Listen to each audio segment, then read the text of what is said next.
어떤 사람이 죄를 지었을 때 거기에 대한 사람들의 반응은 크게 네 가지로 볼 수 있습니다. 첫째는 죄를 미워하고 그 죄를 지은 사람도 미워하는 경우입니다. 둘째로 죄는 미워하지만은 죄를 지은 사람은 미워하지 않고 불쌍히 여기는 경우입니다. 셋째는 죄를 지은 사람은 미워하면서 그 죄는 미워하지 않는 경우입니다. 넷째는 죄도 미워하지 않고 그 죄를 지은 사람도 미워하지 않는 경우입니다. 여러분은 어느 경우인 것 같습니까? 그리고 어느 경우가 성경의 원리에 부합하는 것 같습니까? 옛날부터 전해 내려오는 말 중에 죄는 미워해도 사람은 미워하지 말라는 말이 있습니다. 악은 미워해도 악인은 미워하지 말라는 말도 같은 맥락입니다. 그런데 여러분 실제로 그렇게 사는 것은 어떨까요? 실제로 그렇게 살기는 어렵습니다. 오히려 우리는 그와 반대로 살 때가 많은 것 같습니다.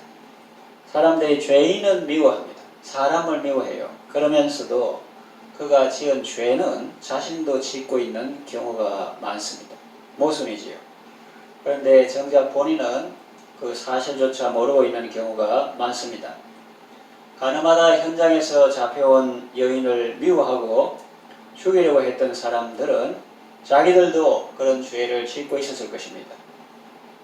그 사람들이 그 여인을 끌고 와서 율법에는 이런 사람을 돌로 치라 했는데 선생은 어떻게 하시겠습니까? 이러면서 은근히 돌로 치라고 명하기를 압력을 넣고 있었는데, 그래서 돌로 치라, 죄 없는 자부터 그렇게 말씀하셨을 때 모두 슬그머니 돌을 내려놓고 현장을 떠나갔던 것 아니겠습니까?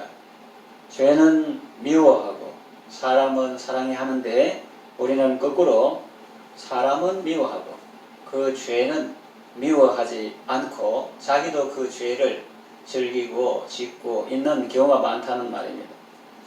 거듭난 그리스도인의 생활은 악을 미워하는 삶입니다. 로마서 12장에 들어와서 은혜로 구원받은 성도의 삶이 어떤 것인가 몇 가지를 쭉 살펴보고 있는데, 오늘 본문은 악을 미워하는 삶이라고 말씀합니다. 내가 하나님을 얼마나 사랑하는가는 내가 악을 얼마나 미워하느냐와 비례합니다. 하나님과의 관계가 달라지면 악과의 관계도 달라지게 되어 있습니다. 내가 전보다 하나님을 더욱 사랑하는데 악과는 여전히 같은 관계를 맺고 있다는 것은 말이 안 되는 것입니다. 하나님은 사랑하는 사람은 악을 미워합니다.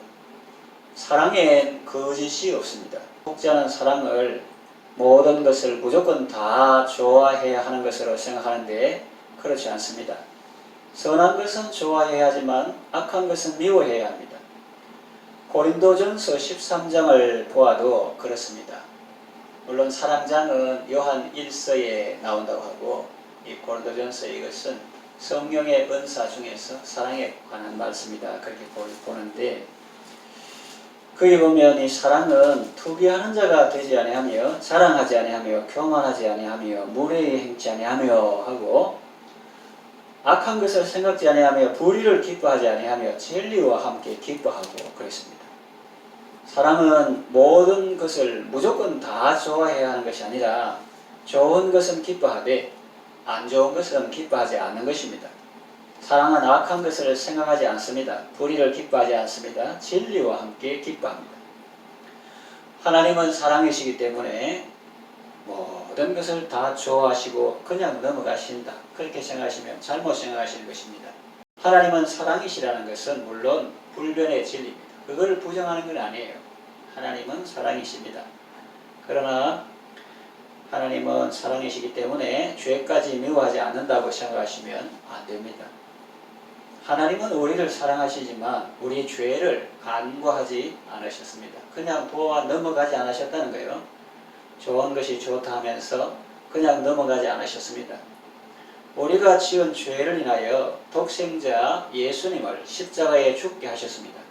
그것이 바로 하나님의 공의요 또한 하나님의 사랑인 것입니다. 성탄절은 그렇게 우리를 구원하시기 위해서 이 땅에 오신 예수님의 은혜를 감사하고 기억하는 그런 교회 절기죠. 그러므로 하나님을 사랑하는 사람은 하나님처럼 죄를 미워합니다. 내 구주 예수님을 십자가에 못 박혀 죽게 한 나의 죄를 미워합니다. 그리고 이전과 다른 삶을 살게 됩니다. 예수님이 죽을 때 예수님만 죽은 것이 아니고, 서점에 가보면 그런 책도 있습니다. 나도 죽은 십자가. 예수님만 죽은 것이 아니고 나도 죽었다. 나의 옛사람 나도 죽었다. 예수님이 죽을 때 옛사람 나도 죽었습니다.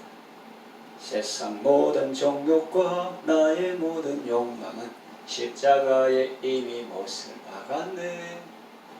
나의 옛사람도 죽었습니다. 그런데도 악한 습관이 살아나올 때가 있습니다. 내 힘으로 그것을 이기려고 하면 잘 안됩니다. 그럼 악을 미워하는 건 어떻게 해야 됩니까? 선에 속해야 합니다. 중간 지대는 없습니다. 선에 속하면 악을 미워하게 됩니다. 강하신 주님을 마음에 모시면 주님이 친히 역사하십니다.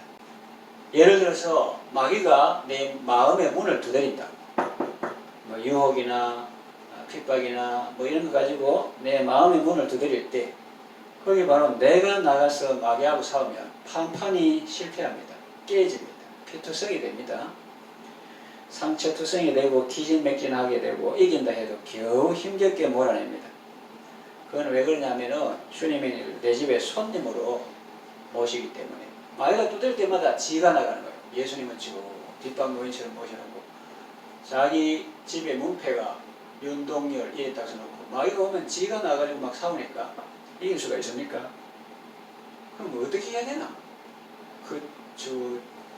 뒷방에 있는 주님께 집안 열쇠를 다 주고 소유권을 넘기고 문패도 주 예수로 바꾸고, 그렇게 예를 들면 그렇게 하는 거죠.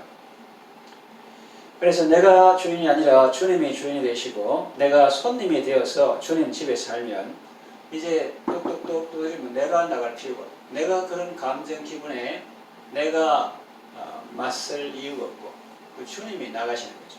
주인이신 주님이 친히 나가면 마귀는 기겁을 하고 도망갑니다.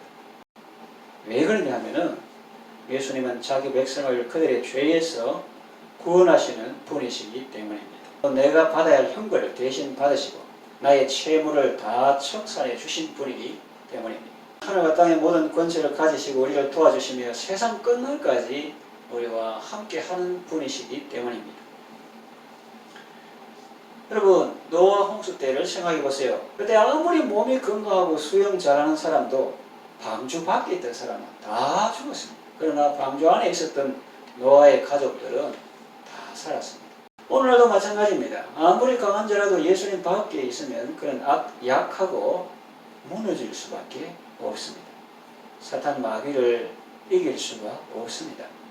그러나 아무리 약한 자라도 예수님 안에 있으면 그는 강하고 승리합니다. 예수님이 함께 하시기 때문에. 선에 속하십시오. 하나님께 속하시고 또 하나님의 백성으로 사십시오. 그러면 하나님이 친히 다스려 주시고 거느려 주십니다. 말씀을 정리하며 마치겠습니다. 하나님의 은혜로 구원받은 자의 합당한 삶은 악을 미워하는 삶입니다. 그렇게 하려면 선에 속하여 살아야 합니다. 주님을 사랑하는 사람은 세상을 이길 수 있습니다. 주의 사랑으로 세상 이기고 요단 건너 본향 들어가시고 이 땅에서도 날마다 천국의 삶을 살아가시기를 바랍니다.